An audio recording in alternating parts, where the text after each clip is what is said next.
Morning, guys. Dr. Ken Nordberg here again with another fireplace seminar.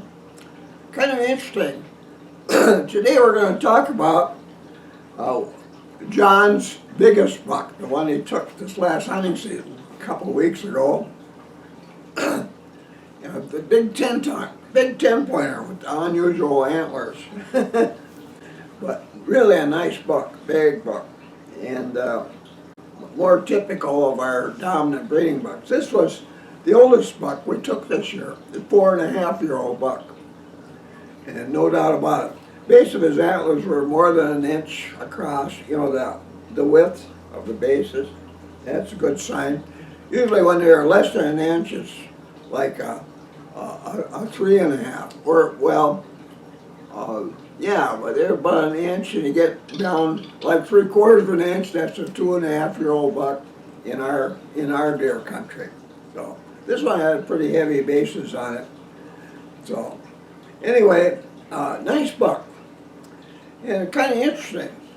Each one of the older bucks we took this year was taken under somewhat different circumstances.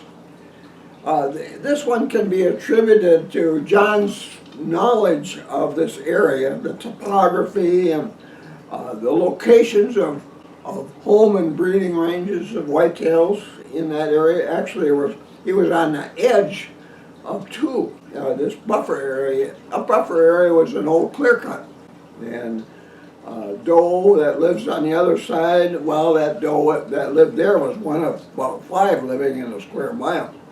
But anyway, and then on the other side, another doe, and with a yearling and a fawn with it living on that side, and dominant buck to the north and dominant buck to the south. Well, on opening day, John, because the wind was from the northwest and kind of shifted to the west later in the day, John couldn't go to the stand that he was really hoping to go to. Northwest wind was all around for going to the stand that he wanted to go to. So he was planning to go back to this area that we're talking about.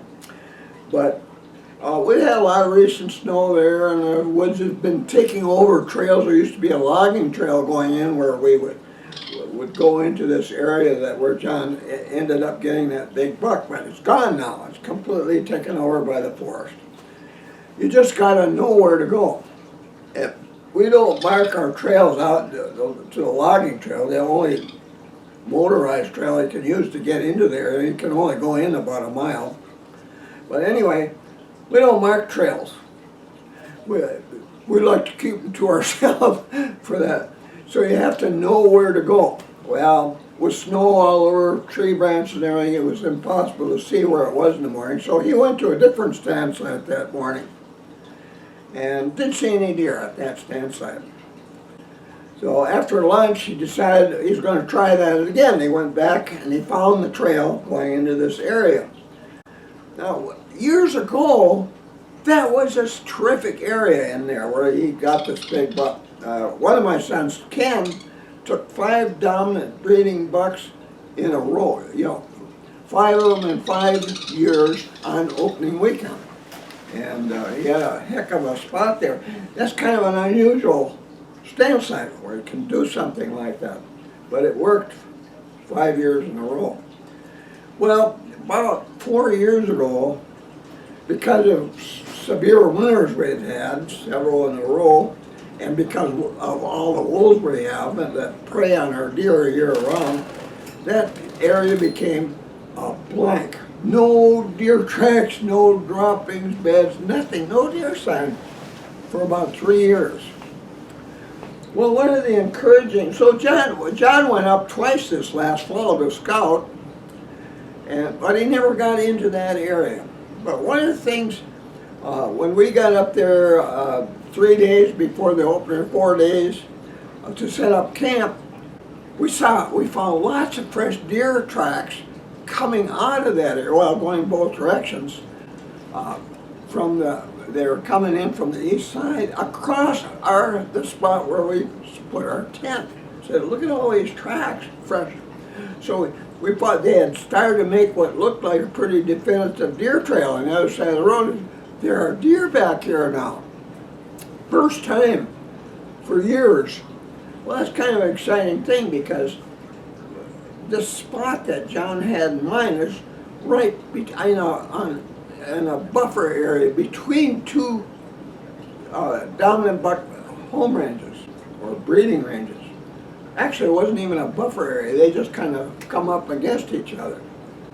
And if there's a doe and estrus in that particular spot, feeding in this feeding area, this whole clear cut there, if there's a doe and estrus there, depending on the wind direction, that doe could attract a buck from two different directions.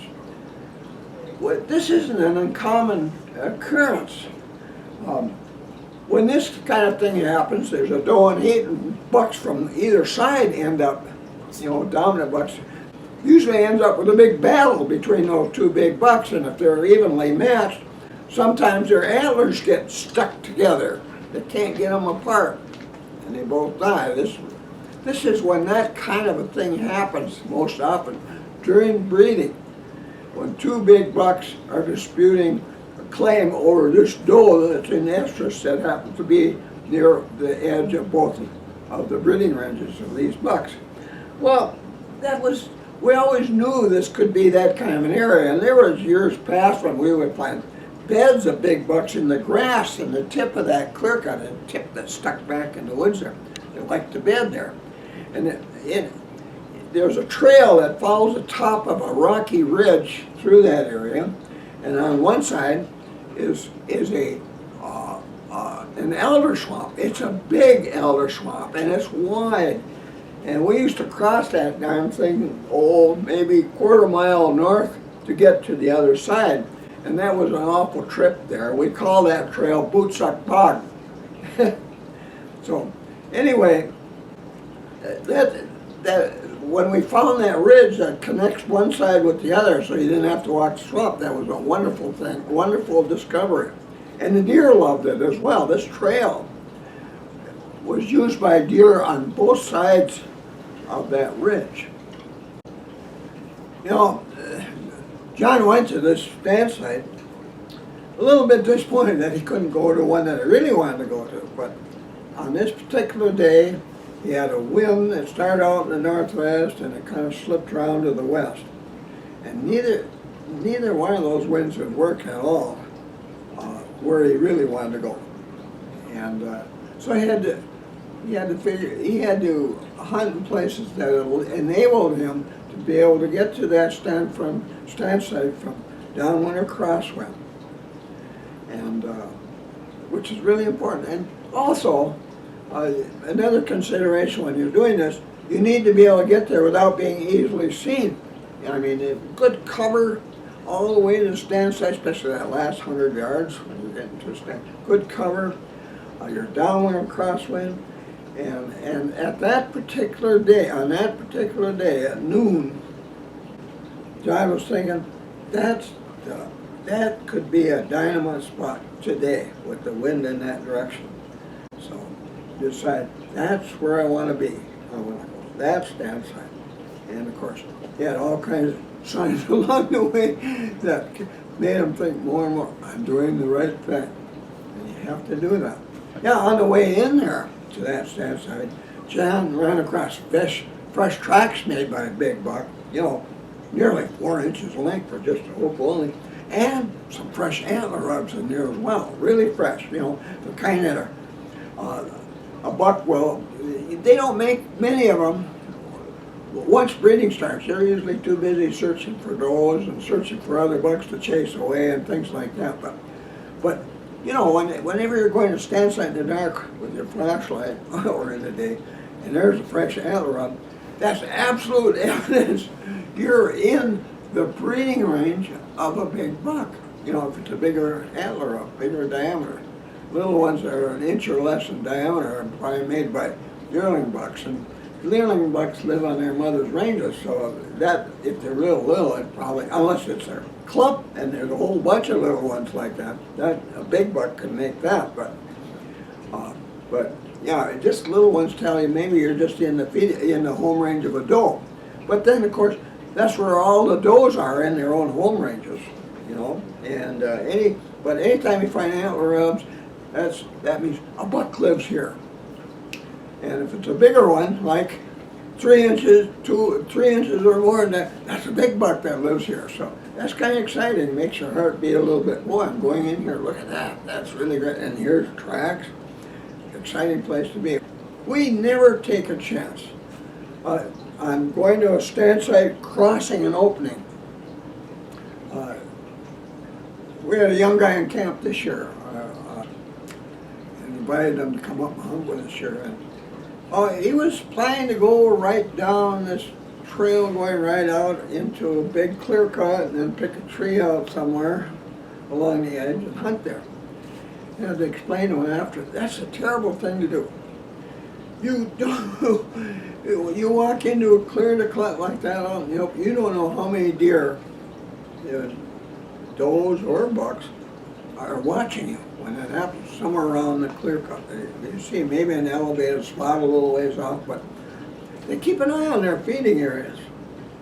And you just can't do that. You've got to have special trails growing through dense cover to get to that feeding area, or you're wasting your time. Dense cover or intervening topography, like a high ridge. You can stay on this side and get into your stand side, and the feeding areas on the other side.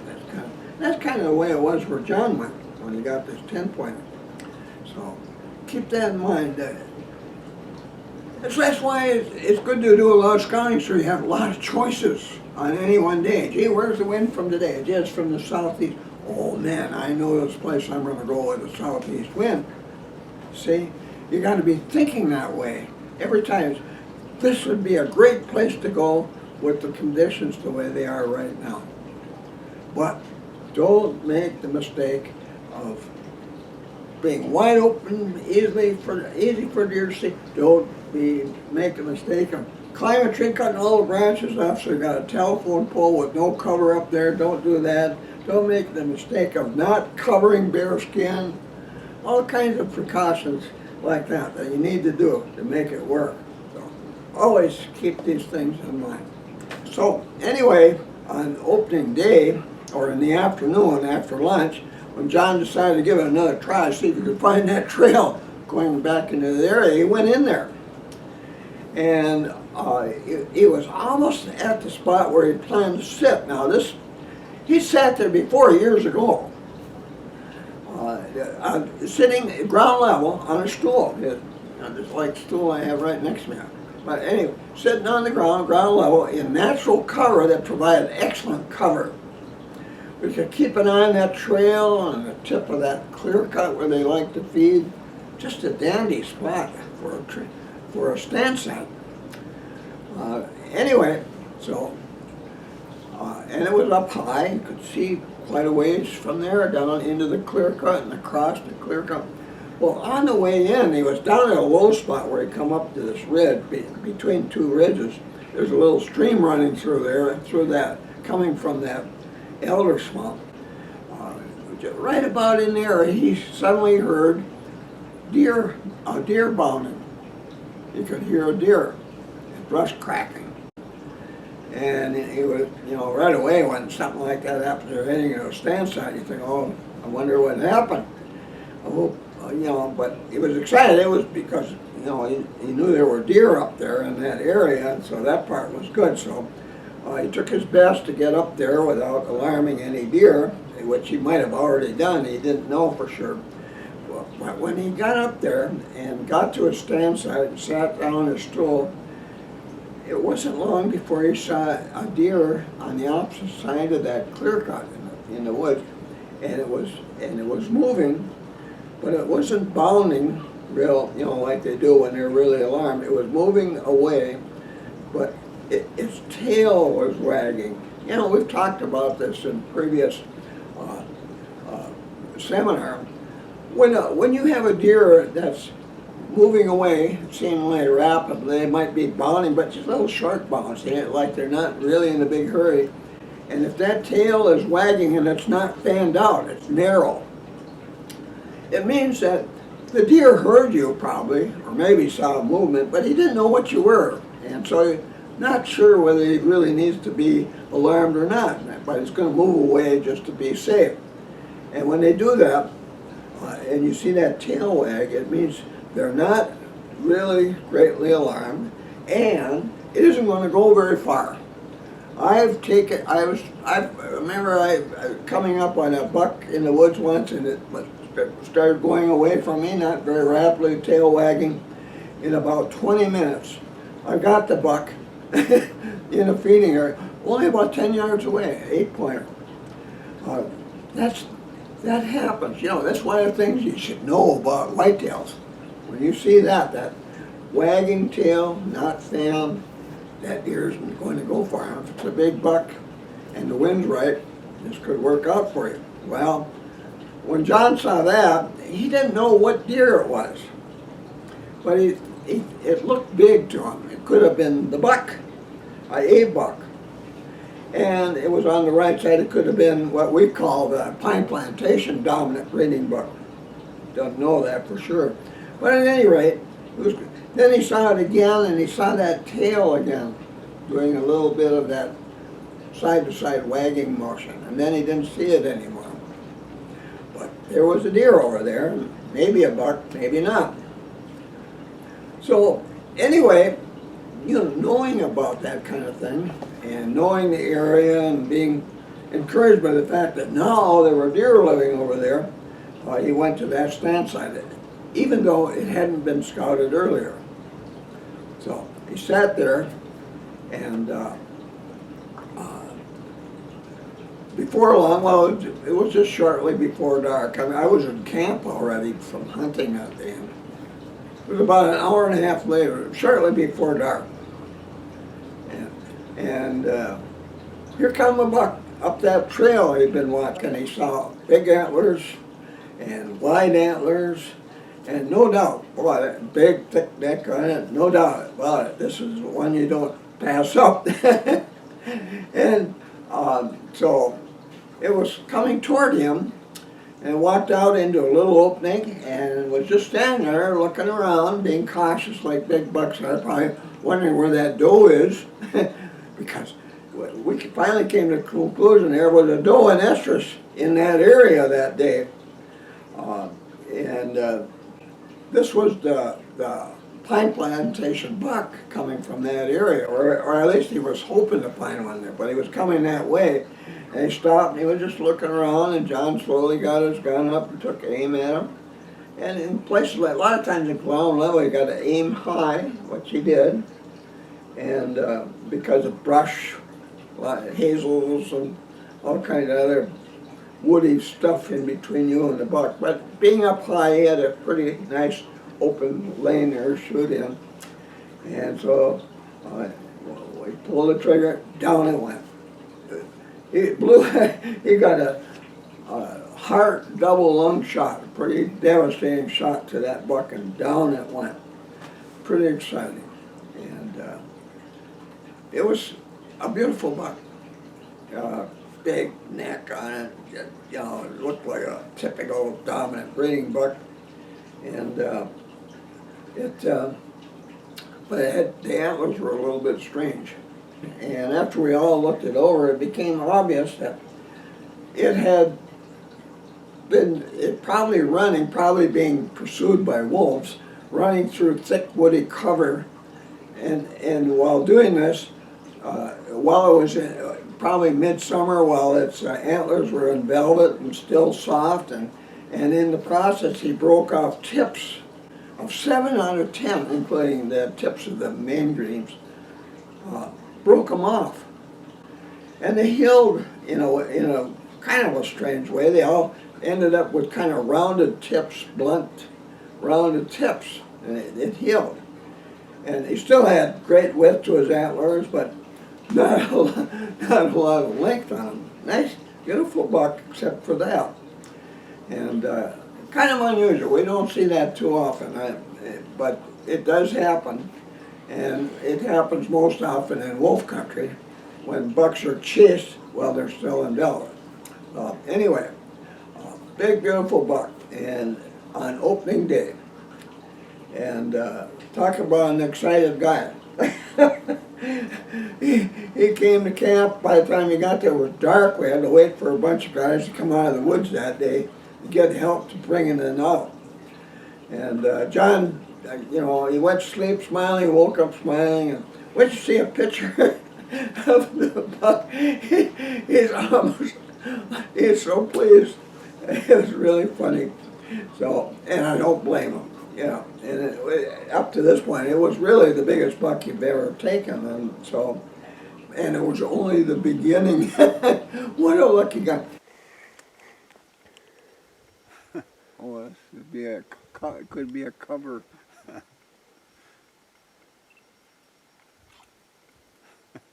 Another one. This is the first buck I got. That's a 10-pointer. 7 out of his 10 points are broken out of his tines. Try to hold the middle one up, John. Yeah, that's better. People get a better idea. Nice big buck. He'll make you a diagram of how these ranges came together and where the deer were. But that day, it's pretty certain he saw 2 different deer, maybe. And I think the deer he shot was coming from the north, from that particular buck's home breeding range, and possible the first one was from the other, from the dominant buck home breeding range on the south side. The end of it sticks out in that direction. So it's possible he saw 2 bucks that day, and we were kind of wondering about that. It kind of makes you think there was a doe and estrus in that area, which I'm sure there was, because this was the 9th, I think it was the 9th of November, opening day. Our breeding begins in our area on the 3rd of November, and the first in the phase of the 3 breeding phases of the rut. And during this first phase, 85% of does are bred. So that's pretty, this is not the time when most of the activity you see is in the woods during this 2 weeks. Oh, it is all, has something to do with breeding. And in John's case, like I say, this was only the beginning.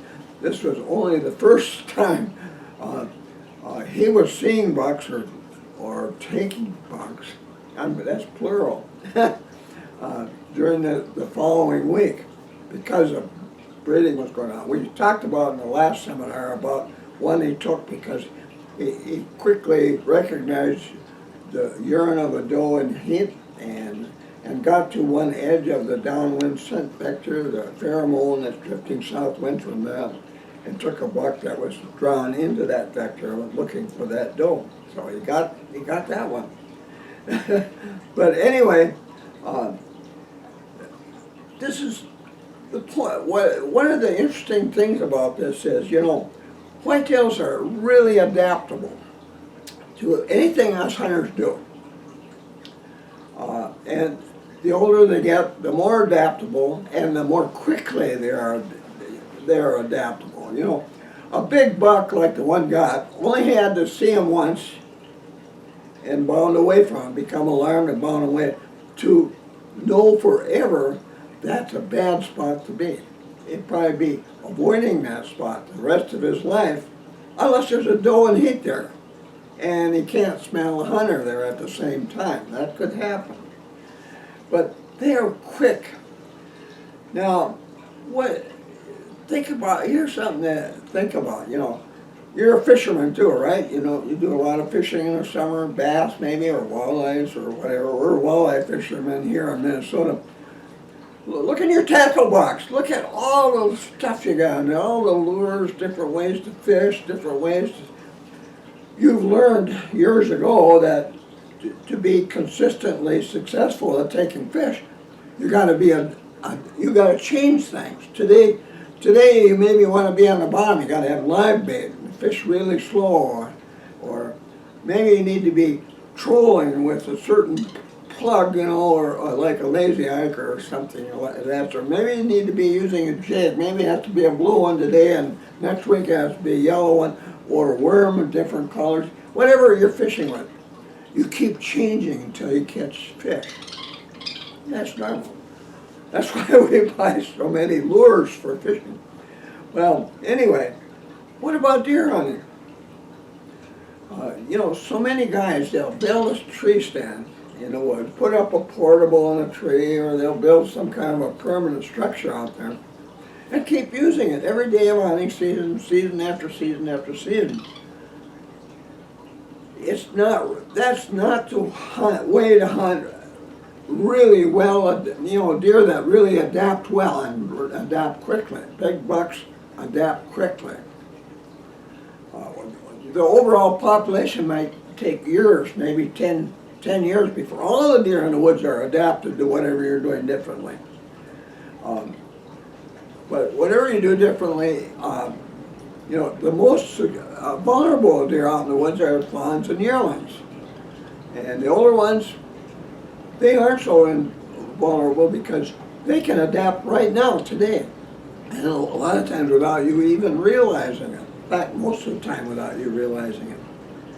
And if you don't do something different, if you don't pull a new plug out of your tackle box and try something different, you're not going to be successful. So, in deer hunting, we've developed, we're stand hunters because number one reason is standing hunting is the best way, proven best way to take older bucks. Absolutely the best way. Because when you're stand hunting, you're not moving around making noise, you're not spreading fresh trail scent all over your hunting area. You're not doing things that make deer abandon their home range. When you're stand hunting, your deer are going to stay in their home ranges. You might not think so if you're spending a lot of time on stand site, because no deer around here, they're all gone. Well, that's not true if you're a stand hunter. They're there. They're just avoiding the spot where you're hunting. So we need to change. In our deer camp, we have 6 different stand hunting methods that we can use. And in this last hunt, we used several different approaches to taking deer. Whatever seemed to be appropriate at the time, like we talked about 2 of them. Now, John went back to a previously used stand site. But years later, it was like brand new as far as the deer that were living are concerned. 3 years ago, there were no deer living there. They couldn't learn that this is a bad place to be. So this was like a brand new stand site in very dense cover that needed no altering. That's the best kind of stand site you can have, one that's never been there before. This is how you take older bucks. You trip them up by changing stand sites often to spots where you're going to be very hard to distinguish by a scent, sight, or hearing. When you keep moving often, different stands, all of them good, all of them located within very fresh signs made by big bucks. Tracks, droppings, sometimes round scrapes, depends on the season that you're hunting. But if you're always close to fresh signs by big buck, you're in the ballpark. But you're not in the ballpark if you keep going back to that same spot every day. It just isn't going to work. So don't let pictures taken by a trail cam influence you to believe that this is a hot spot for big bucks or one big buck. You got to keep moving. So, you get that now? So, no. But that's another approach that's made possible, made easy by using a backpack tool. You know, we use a lot of stand sites, and a lot of them are used that we've never seen before. In all the years we've been hunting, we'll come across these fresh signs, and then when we say, gee, the wind is from that direction, we got everything. This is everything is signed up here. There's a buck living in this area, and he's been here today, this morning, maybe a couple hours ago, whatever. He's been here, and he's not alarmed. He didn't bound away, or trot away. He's not alarmed, and those are in estrus, and boy, this might be really good. And this one spot, this trail that they could use without going across that elder swamp, was a proper trail for bucks in that area, all deer actually in that area. So you add all that up, and reason to be pretty excited about sitting in a place like that. You know, when you find those fresh signs on the way to a stand site, boy, I got a hunt here, and then you start looking around, oh, there's a good spot, there's a tree down over here, a big evergreen, I'm gonna get behind that. Excellent stand site. Or a big boulder and brush all around it, and you can sit down and put your head net down and become practically invisible once you're seated there. Things like that, really good. When you know, you can be almost positive. Well, you're positive there's a big buck living here, and here's his fresh track, so he's been here already today. There's a good chance he's going to be here later today, because he has no reason to be alarmed. That if he was alarmed, then you probably won't see him there for days or weeks. But this buck doesn't know I'm here, so there's no reason for him to stay away from this. Boy, from that time, are you ever careful when you're standing? Boy, you move your head slowly when scanning to look around. You don't want to make any noise. Your thumb is close to moving that safety and doing it silently and all these things. And you're watching, you got all your skin covered with gloves and a head net, camo, so they weren't going to spot you because of your bare skin, all kinds of things you really do carefully. You're not popping open cans, you're not smoking, you're not eating a sandwich, things like that during those 4 or 5 hours in each half day that you're out in the woods. You're being ultra careful, keeping an eye on wind direction, things like that. And if you're wondering which way it is, wet a finger and hold it up. And the cold side is the side the wind's coming from. You didn't know that?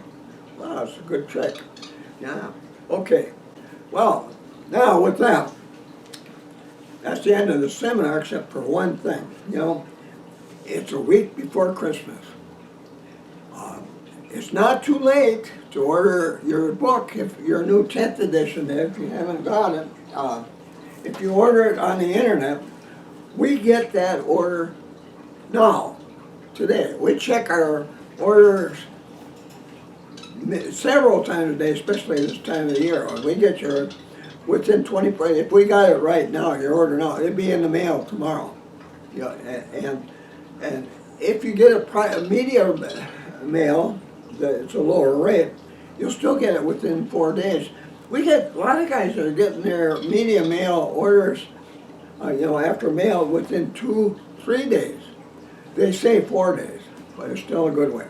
If you're worried about it, you can order it priority mail. It costs a little more, but it'll make sure you get it. So there's still plenty of time.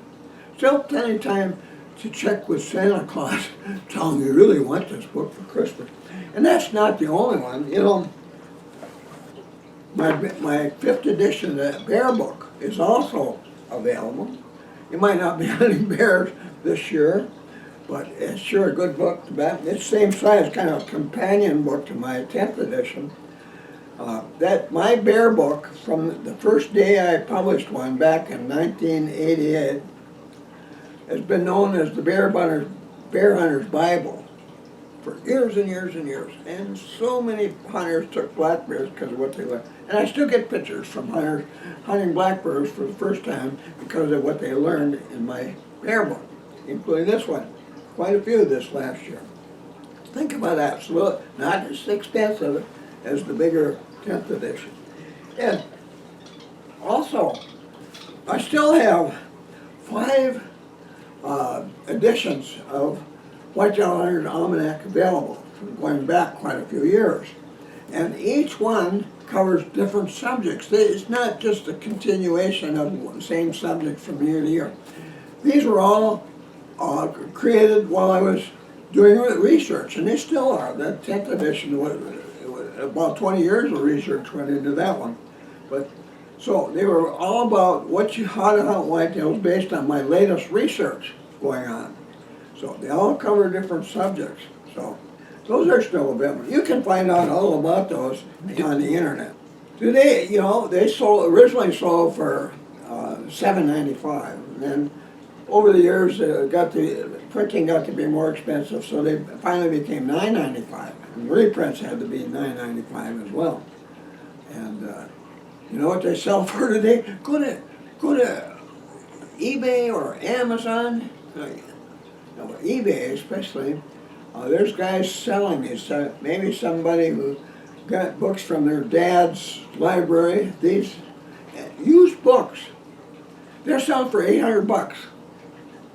I've had people spend $1,000 on older editions.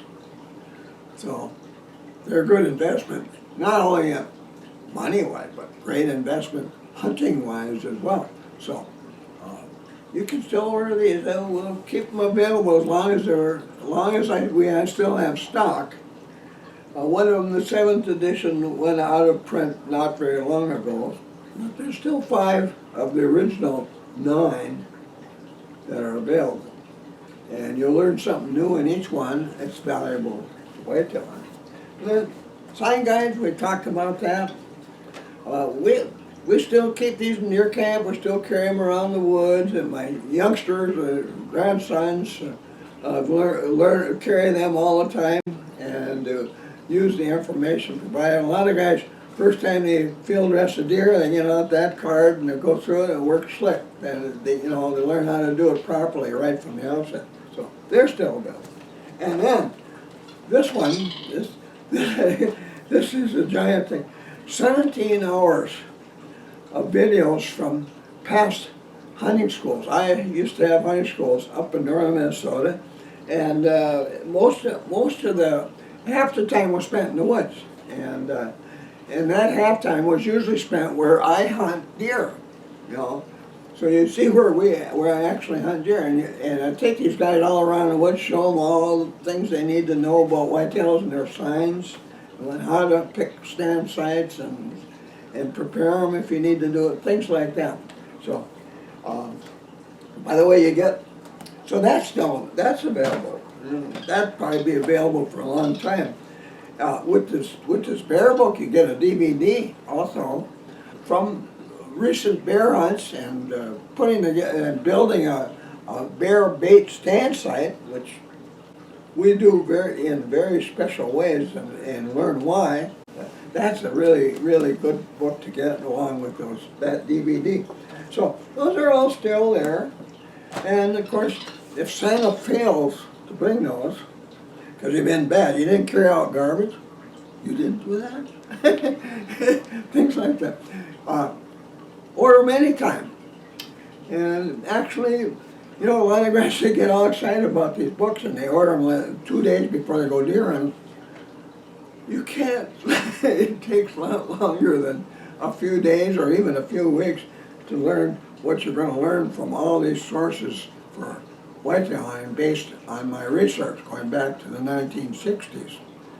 And so it might take years actually before you finally get to the point where, gee, I'm really good at doing this now and that's really working. Gee, I want to try one of these other stand hunting methods and see how that works out. And eventually you learn 6 different ways to take bucks. They're all stand hunting methods. They're all fair chase. You don't need lures, you don't need bait, you don't need salt, you don't need minerals, you don't need food plots, none of those things. Things that pin you down to one stand site, you don't need those. All you need to do is know a lot of things you don't know yet about hunting bucks and about buck behavior and habits and the rut and all kinds of things like that. And it's all in here. And you get that, and it might take you 2-3 years before you become really proficient with what. But one thing you're going to learn is you aren't going to sit in one spot anymore during the hunting season. You're going to be moving. Just like you would if you're bass fishing. You don't sit in one spot and keep casting the same lily pads right there all day. You keep moving. You're going to learn to do that with deer. And you're going to learn to use different approaches or techniques of stand hunting. And 3-4 of them in one season. So with that, thanks for watching and Merry Christmas to all of you, really.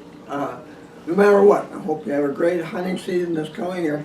And before you sign up, please poke the button down there to subscribe to my YouTube channel. Please do that. The more you do it, the longer I'm going to be able to keep doing this for you. And then also poke that thumbs up button. That's also important. These are important things that allow me to provide you with these hunting seminars. And I'm anxious to do it. So thanks again, guys. You guys have been terrific. Boy, we've had a flood of orders for my 10th edition in the last 2 months now, and I really appreciate it. I really do. For an old guy like me, gee, I'm going on 85 now. This is wonderful, really wonderful. So, thanks again, and I'll see you again soon.